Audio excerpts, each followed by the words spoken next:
ஆச்சி பாதாம் ட்ரிங்க். ஆச்சி பாதாம் ட்ரிங்க் ஒன்னு வாங்கினா ஒன்னு ஃப்ரீ. திருப்புவனத்துல ஒரு சம்பவம் நடந்திருக்கு. கொடூரமான முறையில ஒரு அஜித் குமார் அப்படின்ற ஒரு இளைஞரை காவல்துறை கொலை செஞ்சிருக்காங்க. காவல்துறை மனித உயிர்களை மயிருக்கு சமமாக மதிக்கிறார்கள் என்பதற்கு இது ஒரு உதாரணம். மேலதிகாரிகளுடைய உத்தரவை தான் இவர்கள் நிறைவேற்றினார்கள். மேலதிகாரி அப்போ கொலை பண்ண சொல்லி சொன்னாரா? அப்பனா அந்த அளவுக்கு அழுத்தம் கொடுத்த அந்த அதிகாரி யார்?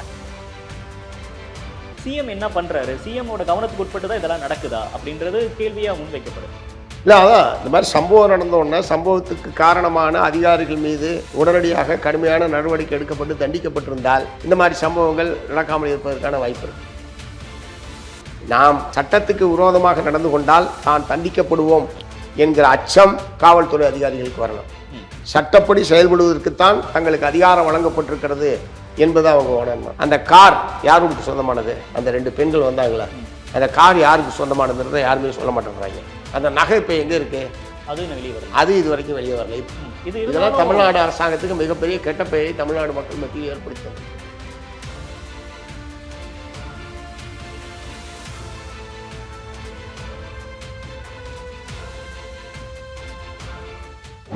டிடிபேட் நேயர்களுக்கு வணக்கம். இன்றைய சிறப்பு நேர்காணலில் நம்மோடு இணைந்திருக்கிறார் மார்க்சிஸ்ட் கம்யூனிஸ்ட் கட்சியின் மாநில செயலாளர் சண்முகம் அவர்கள். தொடர் வணக்கம். வணக்கம். வணக்கம். 92ல் வாச்சாரி கேஸ் அப்படின்றது ஒரு பெரிதளவில் பேசப்பட்டுச்சு. மனித உரிமை மீறல் அப்படின்றது எந்த அளவுக்கு இருந்துச்சு, காவல்துறை எந்த அளவுக்கு ஒரு மூர்க்கமாக நடந்துக்கிட்டாங்கன்றதை பார்த்தோம். ஒரு 25 வருடம்க்கு அப்புறமும் இப்போவும் திருப்புவனத்தில் ஒரு சம்பவம் நடந்திருக்கு. கொடூரமான முறையில் ஒரு அஜித் குமார் அப்படின்ற ஒரு இளைஞரை காவல்துறை கொலை செஞ்சுருக்காங்க. இது ரெண்டுக்கு என்ன வித்தியாசத்தை பார்க்குறீங்க? காவல்துறையோட அணுகுமுறை இன்னும் மாறலையா? இல்லை, உயிர் வாழும் உரிமை என்பது எல்லா விதமான உரிமைகளை விட மேலானது. அதனால் ஒரு உயிரை பறிக்கக்கூடிய அதிகாரம், உரிமை என்பது காவல்துறைக்கு கடுகளவு கூட கிடையாது. காவல்துறை இதில் நடந்து கொண்டது முழுக்க முழுக்க காட்டு மிராண்டித்தனமானது, வன்மையான கண்டனத்துக்குரியது. ஒரு எஃப்ஐஆர் கூட போடாமல், யூனிஃபார்மும் இல்லாமல், ஒரு சிறப்பு தனிப்படை என்கிற பெயரில் ஒரு இளைஞனை கூட்டு போய் அடித்து, அது ஒரு நகை திருட்டு என்பது ஒரு சாதாரண விஷயம். தினந்தோறும் 100 கேஸ் அந்த மாதிரி இருக்குது. தினந்தோறும் 100 கேஸ் நடக்குது நகை திருட்டு சம்மந்தமாலாம். இதெல்லாம் சாதாரண ஒரு வழக்கு. இதில் ஒரு உயிரை பறிக்கிற அளவுக்கு கொடூரமாக நடந்து கொள்ள வேண்டிய எந்த விதமான கட்டாயமுமே கிடையாது. அப்போ அந்த அளவுக்கு அவங்களுக்கு அழுத்தம் எங்கிருந்து வந்தது என்கிற $1 மில்லியன் கேள்விக்கு இது வரைக்கும் பதிலே கிடைக்கல. எல்லா வழக்கிலும் இப்படி நடந்துக்கிறாங்களா போலீஸு? இல்லை. தினந்தோறும் எத்தனையோ பேர் கைது பண்ணுறாங்க, எத்தனையோ பேர் கோர்ட்டுக்கு கொண்டு போகிறாங்க, ரிமாண்ட் பண்ணுறாங்க, லாக்கப்பில் பல நாள் வச்சுருக்காங்க சட்டவிரோதமாக. இப்படி பல சம்பவங்கள் ஒன்று நடக்கிறது இல்லையா? இதில் அந்த போலீஸ்காரருடைய மனைவி ஒருத்தர் பேட்டி கொடுக்குறாங்க பாருங்கள். மேலதிகாரிகளுடைய உத்தரவை தான் இவர்கள் நிறைவேற்றினார்கள். மேலதிகாரி அப்போ கொலை பண்ண சொல்லி சொன்னாரா? இப்போ மேலிருந்து எங்கிருந்தோ ஒரு அழுத்தம் இந்த தனிப்படை காவலர்களுக்கு வந்திருக்கிறது என்பது தெரியுது. அப்போனா அந்த அளவுக்கு அழுத்தம் கொடுத்த அந்த அதிகாரி யார்? இது வரைக்கும் வெளியே தெரியல. அந்த கார் யாருக்கு சொந்தமானது? வாடகை காரில் வந்த மாதிரி எதுவும் தெரியல. அப்போனா அந்த கார் யாருக்கு சொந்தமானது? அந்த 2 பெண்கள் வந்தாங்களே, அந்த கார் யாருக்கு சொந்தமானதுன்றதை யாருமே சொல்ல மாட்டேங்கிறாங்க. அந்த நகை இப்போ எங்கே இருக்கு? அது இது வரைக்கும் வெளியே வரல. இப்படி நிறைய கேள்விகள், சந்தேகத்துக்கு நிறைய கேள்விகளுக்கு விடை தெரியாமல் தான் இந்த வழக்கு என்பது இன்றைய தேதி வரைக்கும் இருக்கு.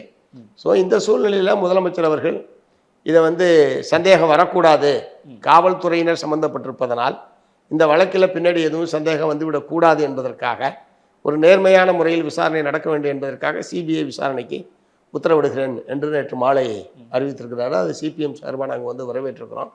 அதனால் இதில் காவலர்கள் நடந்து கொண்டது, அதற்கு துணை போன அல்லது உத்தரவிட்ட அதிகாரிகள் யாராக இருந்தாலும் அவர்கள் உட்பட இந்த வழக்கில் சேர்க்கப்பட வேண்டும்.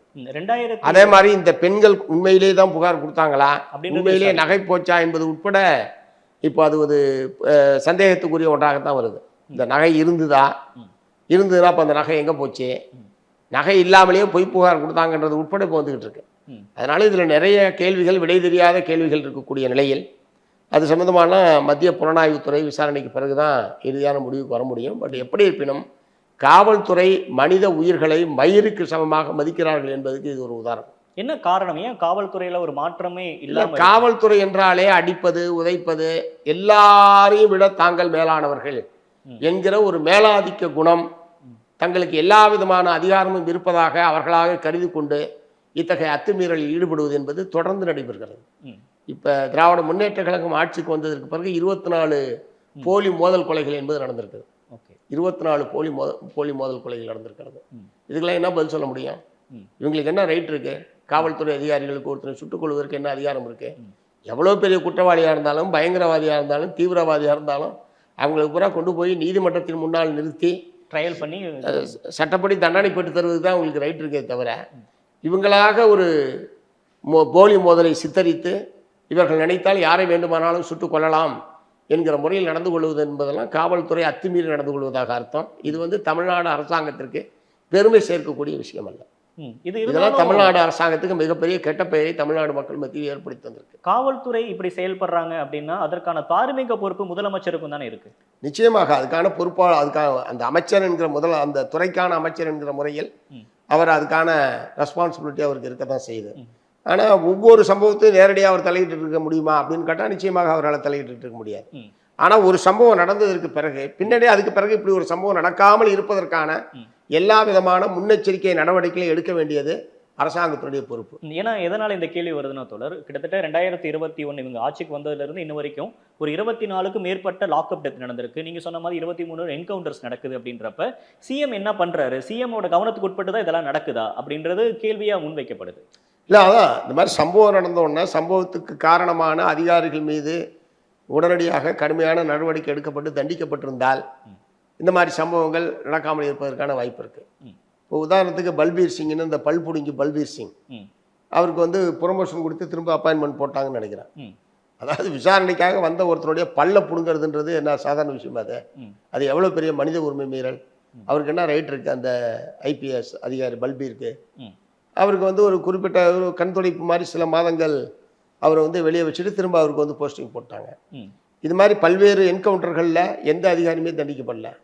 ஒரு சில விஷயங்களை ஒரு சஸ்பென்ஷன் அந்த மாதிரியான ஒரு ரொம்ப மென்மையான ஒரு நடவடிக்கை என்பது இருந்ததே தவிர, நாம் சட்டத்துக்கு விரோதமாக நடந்து கொண்டால் தான் தண்டிக்கப்படுவோம் என்கிற அச்சம் காவல்துறை அதிகாரிகளுக்கு வரணும்.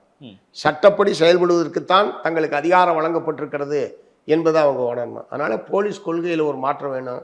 போலீஸ் துறையில் ஒரு சீர்திருத்தம் என்பது செய்யப்பட வேண்டியிருக்கு. போலீஸ் அதிகாரிகளுக்கு முதல்ல மனித உரிமை சம்பந்தமாக அவங்களுக்கு வந்து ஒரு விழிப்புணர்வை பயிற்சியை தமிழ்நாடு அரசாங்கம் வந்து கொடுக்கணும். மனித உரிமை மீறலில் ஈடுபட்டால் தாங்கள் பதவியில் தொடர முடியாது என்கிற நிலைமையை அவங்களுக்கு வந்து அரசாங்கம் வந்து அவங்களுக்கு எச்சரிக்கையாக. நீங்கள் சொல்கிற மாதிரி காவல்துறை செய்கிற தப்புக்கும் ஆட்சியில் இருக்கவங்க தானே பலி ஆவாங்க அப்படின்ற ஒரு பார்வையும் இருக்குல்ல?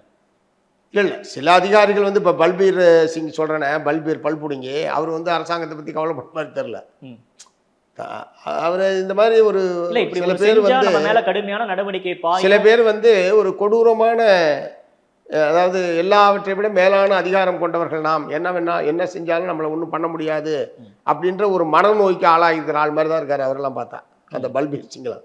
அந்த மாதிரி சில அதிகாரிகள் இருக்க தான் செய்வாங்க. பட் எப்படி இருப்பினும் அரசாங்கம் அதற்கு பொறுப்பேற்க வேண்டும். பொறுப்பேற்றதுனால்தான் இதில் மேலும் தவறு நடந்துவிடக்கூடாது என்கிற முறையில் முதலமைச்சர் வந்து சிபிஐக்கு விசாரணைக்கு உத்தரவிட்டிருக்கிறது.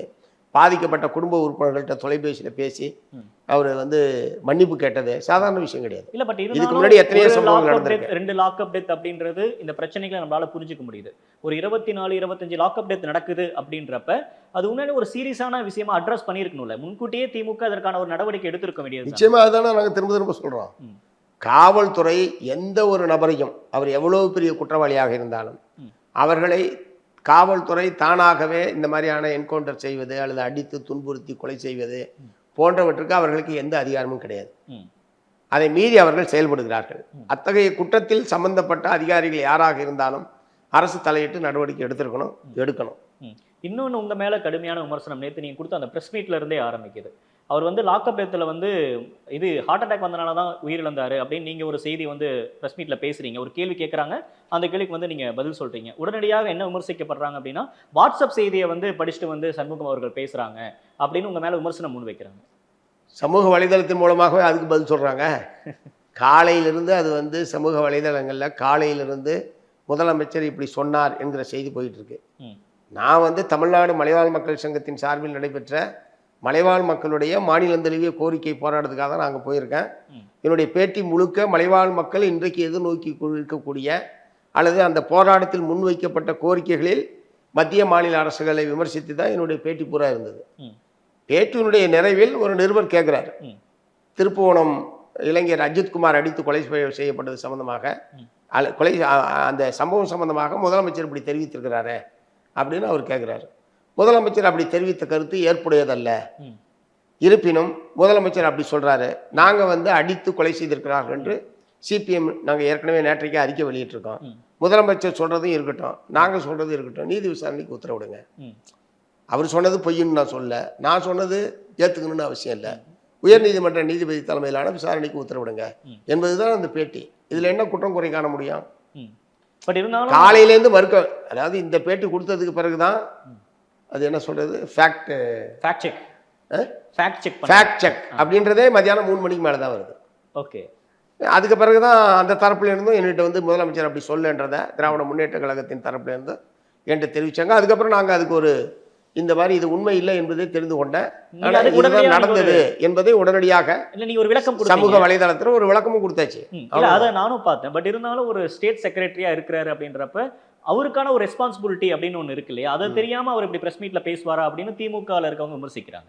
இல்லை, காலையிலேருந்து வந்ததை மறுக்காதவங்க நான் விமர்சித்த பிறகு மறுக்கிற பிரச்சனை என்ன இருக்கு? காலையிலேருந்து அது போயிட்டு இருக்கு. நான் வந்து பத்திரிகையாளர்கள் கேட்கவில்லை என்றால் நான் அதை பற்றி பேசுகிற பிரச்சனையே இல்லை. ஏன்னா சப்ஜெக்ட் அது வேற. பத்திரிகையாளர்கள், நான் பேசுறது சப்ஜெக்ட் வேற, பத்திரிகையாளர்கள் கேள்வி எழுப்புகிறார்கள், அதில் ஏற்புடையதில்லைன்னு சொல்றதுன்றது தான் என்னுடைய தார்மீகமான இது. ஓகே.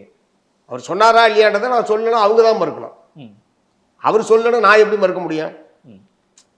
செய்தியாளர் இப்போ நீங்கள் கேட்குறீங்க, முதலமைச்சர் இப்படி சொல்லியிருக்கிறாரு, அது சொந்த உங்க கருத்து என்னன்னு கேட்டா, முதலமைச்சர் சொன்னாரா இல்லையா அவர்கிட்ட போய் கேளுங்க, நான் சொல்ல முடியும்? முதலமைச்சர் சொன்ன கருத்துல எங்களுக்கு ஏற்புடையதில்லை, எங்களுக்கு ஏற்புடையதில்லை அப்படின்னு தான் நான் வந்து பதில் சொல்றேன். ஓகே. அது அவங்க தரப்புல தான் மறுக்கணும். முதலமைச்சர் அப்படி சொல்லவில்லை என்பதை வந்து சொல்ல வேண்டியது அவங்க தான். நீங்க ஸ்டேட் செக்ரட்டரி ஆனதுக்கு அப்புறம் எதிர்க்கட்சியோட ரோலுமே நீங்க எடுத்துக்கிறீங்கன்ற மாதிரி விமர்சனம் உங்க மேல இருக்கு. ஏன்னா அனகாபுத்தூர் விவகாரத்துல எதிர்க்கட்சி எல்லாமே ஒரு டோன்ல பேசினாங்க, பட் உங்களுடைய டோன் ரொம்ப ஹார்ஸாவே இருந்துச்சு. இந்த பக்கம் போகக்கூடிய பொக்லிங் வந்து ஏன் வந்து அந்த பக்கம் இருக்கக்கூடிய நிறுவனத்து மேல போகல அப்படின்னு ரொம்ப காட்டாசாட்டமான விமர்சனத்தை முன் வச்சிங்க. இந்த கரண்ட் பில்லை பத்தியும் நீங்க ரொம்ப ஹார்ஸா வந்து பேசுறீங்க. இதெல்லாம் எதிர்க்கட்சியோட ரோலை சண்முகம் எடுத்துக்கிட்டாரா? நாங்கள் முன்வைத்திருக்கிற அல்லது எழுப்பி இருக்கிற எல்லாமே மக்கள் நலன் சார்ந்த கோரிக்கைகளை முன்வைச்சு நாங்கள் பேசுகிறோமே தவிர, மக்கள் எங்களிடம் சொல்லக்கூடிய அல்லது என்னுடைய கவனத்துக்கு வரக்கூடிய பிரச்சனைகளை அரசின் கவனத்துக்கு கொண்டு சென்று அதன் மீது அரசு மக்கள் நலன் சார்ந்து நடவடிக்கையில் ஈடுபட வேண்டும் என்கிற நோக்கத்தோடு தான் அது பூரா எழுப்பப்படுகிறதே தவிர வேற எந்த விதமான உள்நோக்கமும் அது கிடையாது. அது மின் கட்டணமாக இருக்கட்டும், அது மாதந்தாரம் மின் அளவீடு எடுக்கிற பிரச்சனையாக இருக்கட்டும், குடிமனை பட்டா பிரச்சனையாக இருக்கட்டும், காலி பணியிடங்களை நிரப்புறதா இருக்கட்டும், வேலையின்மை பிரச்சனையாக இருக்கட்டும், அல்லது நிலத்தை கையகப்படுத்துகிற பிரச்சனையாக இருக்கட்டும், எல்லாமே தமிழ்நாட்டு மக்கள் பல்வேறு பிரிவு மக்களுடைய குரலை மார்க்சிஸ்ட் கம்யூனிஸ்ட் கட்சி எதிரொலிக்கிறது. மக்கள் குரலை தான் நாங்கள் எதிரொலிக்கிறோம்.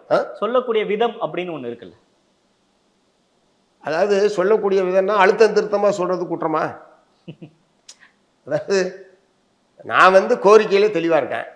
ஓகே. அந்த கோரிக்கையின் மீது எது நியாயம், என்ன மாதிரியான நடவடிக்கைகளை அரசாங்கம் எடுத்தாலும் இந்த பிரச்சனைக்கு தீர்வு காண முடியும் என்பதில் மார்க்சிஸ்ட் கட்சிக்கு தெளிவு இருக்கு.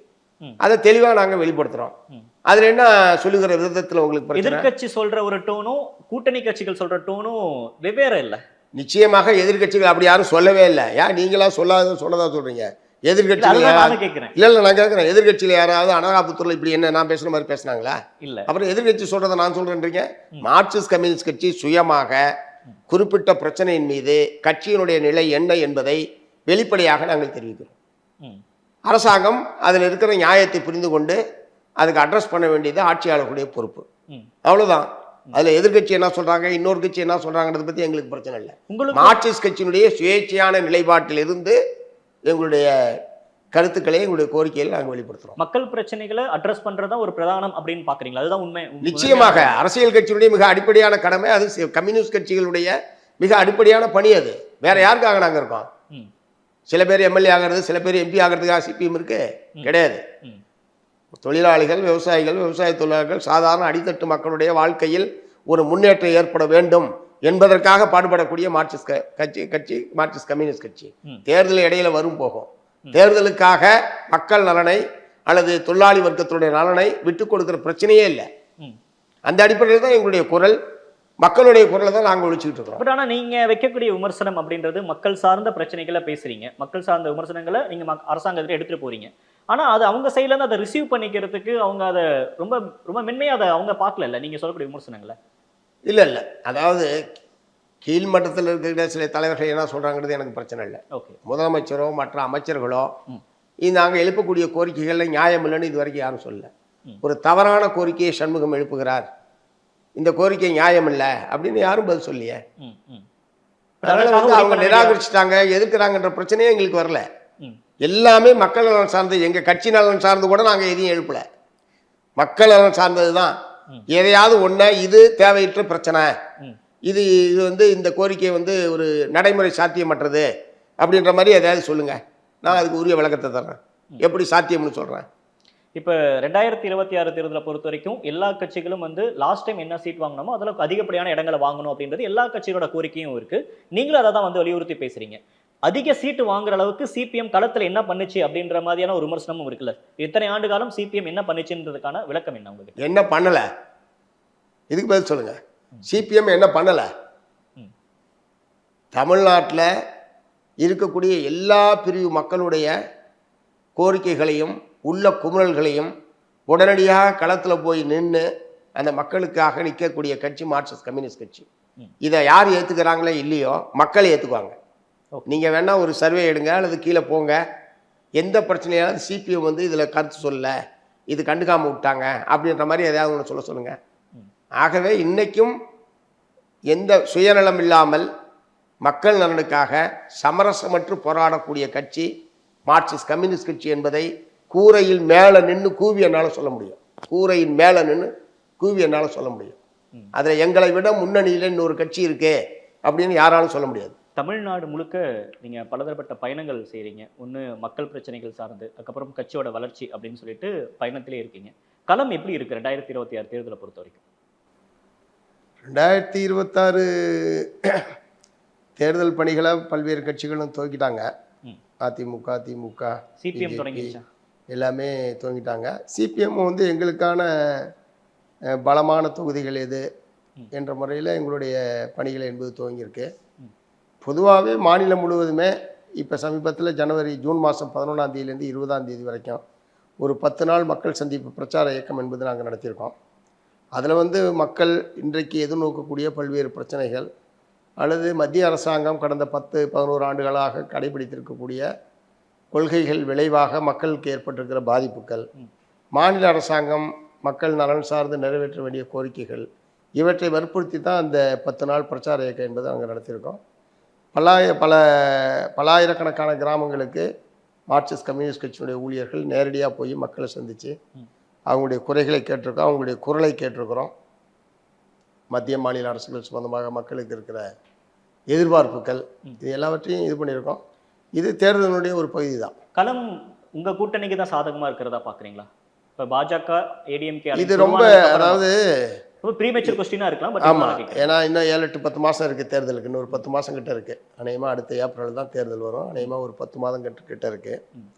ரெண்டாவது யார் எந்த பக்கம் போவாங்கன்றது இன்னும் ஒரு கிளாரிட்டி இல்லாமல் இருக்குது. பட் இந்த பக்கம் இன்டாக்டாக தானே இருக்காங்க.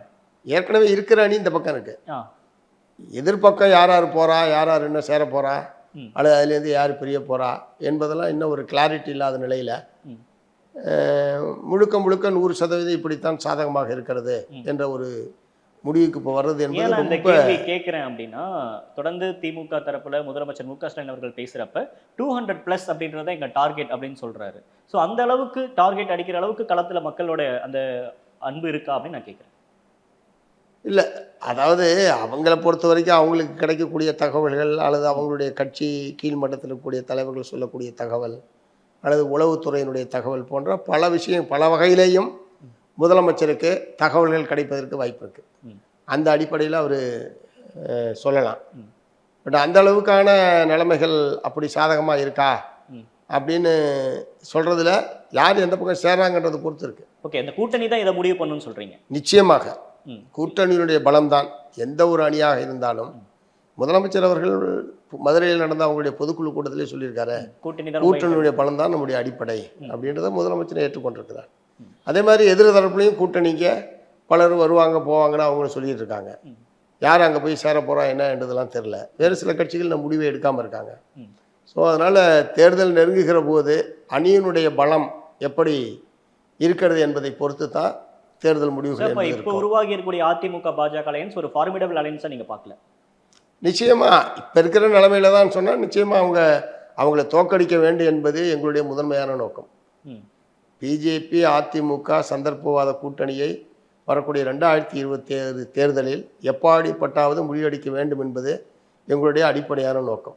அதற்கேற்ப எங்களுடைய தேர்தல் உத்திய வகுப்பு என்பது தான் எங்களுடைய மாநில குழு முடிவு செய்திருக்கிறது. அதனால் அதில் அவங்களை தோற்கடிப்பதற்கான என்னென்ன வாய்ப்புகள் இருக்கோ அளவையும் நாங்கள் வந்து அவங்க ஒரு ஸ்ட்ராங்கான அலையன்ஸாக நீங்கள் பார்க்கலையா இப்போதைக்கு அவங்க உருவாக்கி இருக்கக்கூடிய கூட்டணி அப்படின்றது? இல்லை, ஏற்கனவே 2021 தேர்தலையும் அப்படி தானே இருந்தாங்க. இப்போ யார் புதுசாக அவங்களோட சேர்ந்துருக்கா? சொல்லப்போனால் பிஎம்கே அதுலேருந்து அங்கே இல்லைன்னு சொல்லி ஏற்கனவே டாக்டர் ராமதாஸ் அவர்கள் சொல்லியிருக்காங்க. ஆக்சுவலாக அவங்களுடைய அணி என்பது பலவீனம் அடைஞ்சிருக்கு. ஓகே. அதனால் ஏற்கனவே இருக்கிற இதை விட பலவீனம் அடைஞ்சிருக்கிற நிலையில் அது வந்து ஒரு இந்த அணியை தோற்கடிப்பதற்கு வலிமை பெற்ற ஒரு அணியாக எப்படி கருத முடியும்? நேற்று முதலமைச்சர் மு க ஸ்டாலின் அவர்கள் பேசுகிறப்ப இந்த கூட்டணிக்கு இன்னும் பல கட்சிகள் வரலாம் அப்படின்ற மாதிரி ஒன்று சொல்கிறாரு. புதிய கட்சிகள் வந்தால் இந்த கூட்டணி கட்சியில் நீங்கள் தான் இருக்கீங்க, வரவேற்பீங்களா? இல்லை, இந்த அணியில் வந்து யாரை சேர்க்கணும் யாரை சேர்க்கக்கூடாது என்பது கூட்டணியினுடைய தலைமை என்கிற முறையில் திமுகவை தான் அதை பற்றி முடிவு பண்ணணும். இப்போ நாங்கள் ஒன்று சொல்கிறதுனால அவங்க சேர்த்துக்கிறதோ இன்னென்னாரெலாம் சேர்ந்தா நாங்கள் வரமாட்டோன்னு சொல்கிற ஏற்பாடு கிடையாது. கூட்டணிக்கு தலைமை தாங்கக்கூடிய கட்சி திராவிட முன்னேற்ற கழகம் என்கிற முறையில் அவங்கள இந்த ஒரு மதச்சார்பற்ற கூட்டணி, மதச்சார்பற்ற ஜனநாயக முற்போக்கு கூட்டணி என்று இதற்கு பெயர் வைத்திருக்கிறோம். அந்த பெயருக்கு ஏற்றாற்போல் பொருத்தமான கட்சிகளை அவங்க சேர்த்தாங்கன்னா அது ஒரு பிரச்சனை இல்லை. பட் அதை பற்றி முடிவெடுக்கிற முழுமையான உரிமை திமுகவுக்கு தான் இருக்குது. ஏன்னா நீங்கள் ஒரு மாதத்துக்கு முன்னாடி ஒரு ப்ரெஸ் மீட் கொடுத்துருந்தீங்க. அதில் வந்து என்ன பேசியிருந்தீங்க அப்படின்னா, நாங்கள் இன்ன வரைக்கும் சிபிஎம்மோட வரலாற்றில் கம்மியான தொகுதியில் வந்து போட்டியிட்டது 2021 தான். 6 சீட்டில் வந்து நீங்கள் போட்டியிட்டீங்க. அது மாதிரி 2026 இருக்காது. நாங்கள் கட்சி வந்து வளர்ந்துருக்கு, மக்கள் பிரச்சனைகளை பேசியிருக்கோம், 2026 அதிகமான தொகுதிகளை கேட்டு பெறுவோம் அப்படின்னு நீங்கள் பேசுகிறீங்க. இன்னொரு கட்சி கூட்டணிக்கு வருது அப்படின்னா அந்த சீட் அப்படின்றது உங்களுக்கான ஒரு சிக்கலாக மாறும்ல? எங்களுக்கு ஏன் சிக்கலே? கூட்டணிக்கு தலைமை கூட்டணிக்கு தலைமை தாங்குகிற கட்சி என்கிற முறையில் கூட்டணி கட்சிகளுடைய இத்தகைய எதிர்பார்ப்புகள், கோரிக்கைகள் இவற்றையெல்லாம் தீர்க்க வேண்டிய இடத்தில் திராவிட முன்னேற்ற கழகம் தான் இருக்கு. மற்ற கட்சிகளுக்கு இதில் ஒன்றும் பெரிய ரோல் கிடையாது. பட் இப்போ நம்ம 6 கேட்குறோம், 6 நம்ம வாங்கியிருக்கோம், கூடுதலாக எதிர்பார்க்குறோம், அவங்க கொடுக்க மாட்டாங்க அப்படின்றது நம்மளுக்கான ஒரு சிக்கல் தானே? இல்லை, கொடுக்க மாட்டாங்கன்னு ஏன் யூகத்தில் இப்போ பேசணும்? அது வந்து தேர்தல் அறிவித்ததுக்கு பிறகு தேர்தல் பேச்சுவார்த்தை குழு 2 பேரும் உட்காந்து பேசுகிற போது முடிவு எடுக்க வேண்டிய விஷயம். பட் ஆனால் இன்னொரு கட்சி வரவேற்கும் வந்தா அப்படின்னா நீங்கள் வரவேற்பீங்க, சிபிஎம் வரவேற்கும் அப்படின்னு? நாங்கள் வரவேற்கிறோமோ எதுக்குறோன்ற பிரச்சனையே இல்லை. அது திமுகவினுடைய உரிமை. இந்த அணியினுடைய தலைமை தாங்கக்கூடிய கட்சி என்கிற முறையில் திமுகவினுடைய உரிமை அது. இப்போ நாங்கள் சொல்கிறதுக்காக ஒரு கட்சி அவங்க சேர்த்துக்குவாங்களா? முடியாது. அதனால அது வந்து அவர் தான் முடிவு எடுக்கணும். நிறைய விஷயங்கள் பகிர்ந்துக்கிட்டே தொடர். உங்கள் கருத்திற்கும் நேரத்துக்கு நன்றி. தேங்க்யூ. வணக்கம். அறுவை சிகிச்சையில் குணம் இது ஆயுட்கால நிவாரணம். டாக்டர் ஸ்ரீவர்மாஸ்.